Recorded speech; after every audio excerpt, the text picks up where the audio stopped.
beaucoup de m'avoir cédé la parole, Monsieur le Président du Sénat, Monsieur le Sénateur, Monsieur le Président de l'Alliance pour l'industrialisation de Madagascar, représentant de la Fondation Friedrich Ebert, Monsieur le Président du CIM, honorable assistance, Mesdames et Messieurs, apprenants des deux grades respectifs. Si je prends la parole aujourd'hui, c'est que la thématique est importante à l'échelle de l'Afrique, mais particulièrement aussi à l'échelle de Madagascar. Lorsqu'on parle d'industrialisation, c'est un mot qui est devenu un mot-clé en Afrique particulièrement. Et pourquoi l'Afrique se penche sur la question à cette heure-ci? J'aimerais juste porter ma contribution sur deux aspects, faire un brassage rapide du contexte africain par rapport à l'industrialisation, et bien évidemment arriver à notre pays sur qu'est-ce qui se trame au niveau du ministère et quels sont aussi les différents enjeux actuels que, au niveau du pays et mondialement, sommes en train de vivre. Pour parler globalement de l'Afrique qui est en quête de son modèle d'industrialisation. Si vous vous rappelez, au mois de novembre l'année dernière, nous avons organisé ici à Madagascar le forum du secteur privé africain.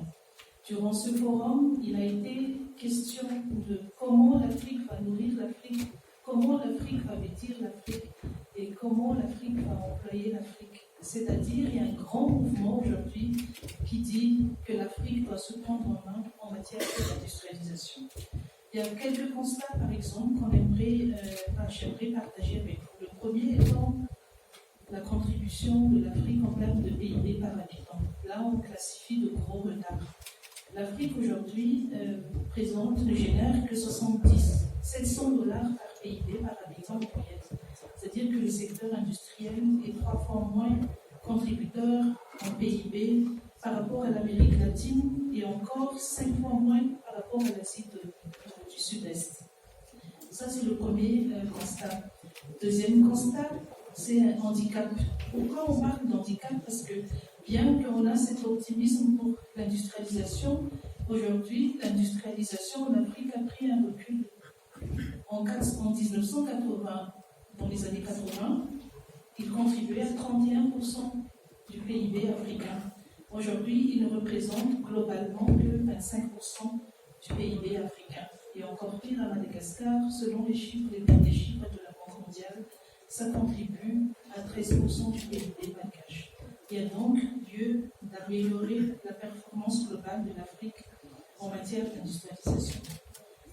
Le troisième point, c'est un atout. Pourquoi on parle d'atout et ça tombe bien avec la thématique d'aujourd'hui de parler aussi de l'environnement, c'est que l'Afrique a un atout majeur malgré le réchauffement climatique. Nous demeurons donc le continent le plus sûr au monde quant aux risques liés aux catastrophes naturelles, tremblements de terre, typhons et tsunamis. Donc on a encore cet atout tout à fait à notre disposition. Mon quatrième point, encore une fois, dans le passage de l'économie industrielle africaine, c'est au niveau de la main-d'œuvre. Selon les statistiques à l'horizon 2025, d'ici 2025, la main-d'œuvre la plus jeune et la plus nombreuse au monde est la main-d'œuvre africaine. Aussi, il a été dit dans le rapport de Bloomberg que les ressources naturelles avec 60% des terres arables de la planète. Donc, Madagascar fait partie et a tous ces atouts-là également. Le quatrième point, lorsqu'on aborde l'industrialisation, c'est que faisons-nous des nouvelles technologies. Et sur ces points-là, il y a aussi une étude aujourd'hui qui est très très bien et qui mérite notre attention sur le modèle africain d'industrialisation, encore une fois, qui propose 4 scénarios pour le développement industriel en Afrique. Le premier étant de faire la corrélation entre la croissance démographique et la croissance économique. Le second étant As East African. Ça a été déjà une série d'industrialisation dans les années 1985 à 2015. Le troisième étant d'appliquer comment l'Asie du Sud-Est ont réussi dans la période de 1974 à 2004 leur processus d'industrialisation. Et enfin, le quatrième modèle qui peut être inspirant étant l'industrie au grand T, c'est-à-dire à travers l'impact rapide du digital sur l'économie. Ce sont des points que j'aimerais juste faire un rappel qu'on ne part pas de rien quand on parle d'industrialisation à Madagascar aujourd'hui. Et encore une fois, lors du dernier dialogue public-privé que nous avons entamé avec M. le Président de la République en fin décembre de l'année dernière, nous avons parlé de l'historique de l'industrialisation à Madagascar. Madagascar avait un passé industriel important. Où sont passées ces entreprises? Où est-ce qu'elles sont? Qu'est-ce qui est devenu de tous les processus aussi des décisions de l'État qui ont fait que ces industries-là ont disparu totalement de notre paysage. Quand nous faisons par exemple les tours des régions de Madagascar, je tiens tout le temps à rappeler au monde, vous vous rappelez qu'il y avait telle industrie dans votre région, ils disent oui, et vos parents étaient affectés parce qu'ils ont travaillé tous dans ces régions, et ces jeunes générations-là ont tous vécu avec ces industries. Donc c'est là notre histoire aujourd'hui, de rappeler que Madagascar a le potentiel de pouvoir développer son industrie, et les atouts sont là pour qu'on y arrive tous ensemble.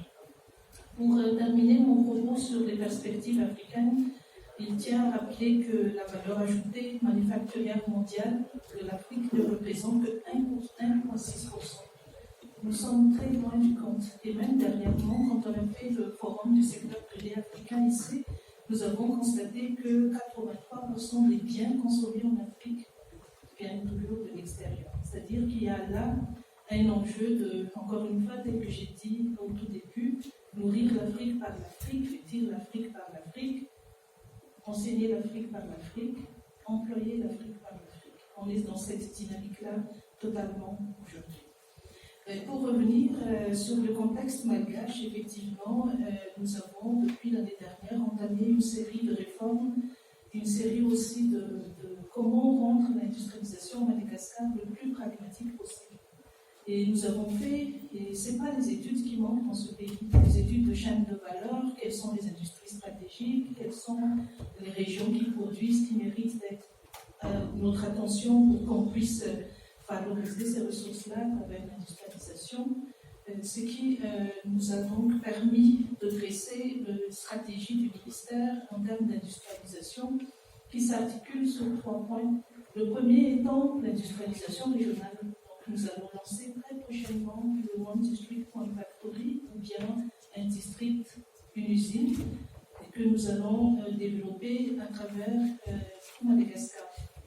Deuxièmement, comme ce qu'on peut voir dans quelques pays d'Afrique également qui ont su surpasser le développement industriel, c'est le développement des zones d'émergence industrielle. Là-dessus également, il y a déjà tout un plan qui est planifié. Sinon, on parlait tout à l'heure de on importe tout ce que le pays a besoin. Ça, c'est un état des faits. Presque 80% et plus de nos besoins de consommation sont importés. Nous allons supporter particulièrement les industries productrices de PPN, les farines, les sucreries, les huileries, tout ce qui touche le besoin au quotidien de la population. Tout ça pour dire quels sont les cadres globaux. On a parlé de LDM tout à l'heure, Monsieur le Président de l'Alliance a mentionné sur le niveau de la loi sur le développement de l'industrie à Madagascar.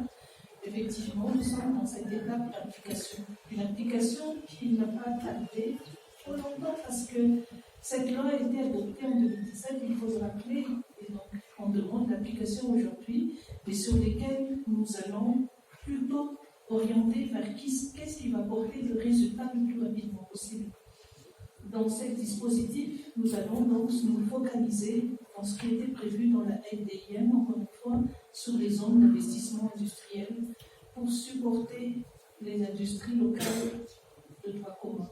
Et là-dessus, il y a déjà des efforts qui ont été entrepris par le gouvernement, par exemple, d'exonérer les produits, le TVA, les équipements dans la production agroalimentaire. Donc, quand on importe aujourd'hui des équipements agroalimentaires dans la transformation agroalimentaire, vous pouvez bénéficier de cette exemption de TVA. Il y a beaucoup de choses encore à faire parce qu'il y a le financement. On parle de gap en matière de financement lorsqu'on discute avec l'ensemble du secteur privé. Et ce gap n'est pas le montant, mais c'est le montant qui sont adaptés aux PME malgaches. On a le microfinance, qui n'est pas nécessairement celle qui est adaptée pour financer son entreprise et son cycle d'exploitation. On a les gros tickets avec les institutions financières internationales, mais il manque un segment qui est le mésofinancement, qui sont adaptés beaucoup plus à l'industrie locale et à l'ensemble des PME malgaches. Ici, donc, à travers les différentes discussions que j'ai déjà entreprises avec le président de la République, nous allons supporter le Fonds national du développement industriel qui est prévu dans la NDIM pour mettre en place ce mécanisme de financement, de mésofinancement. Et donc, il y a un fonds qui va être doté, il y a des discussions qui vont être entamées avec les groupements et avec les banques de la place et les institutions financières internationales également. C'est pour vous dire que l'effort doit être commun. Je le rappelle tout le temps au secteur privé. L'autorité de l'État se met en place. Nous sommes très impliqués dans les différents dialogues sectoriels, particulièrement qui ont été menés depuis l'année dernière pour trouver des solutions aux problématiques sectorielles en particulier.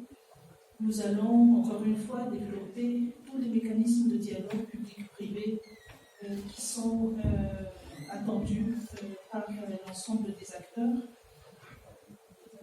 Parlons du coronavirus, parce qu'on ne peut pas ne pas en parler, effectivement.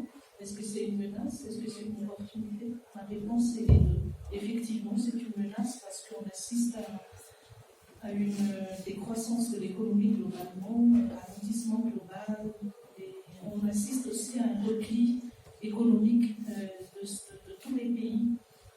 Effectivement, les importations risquent d'être perturbées, les gens vont prioriser beaucoup plus leur consommation locale versus aller exporter vers d'autres pays.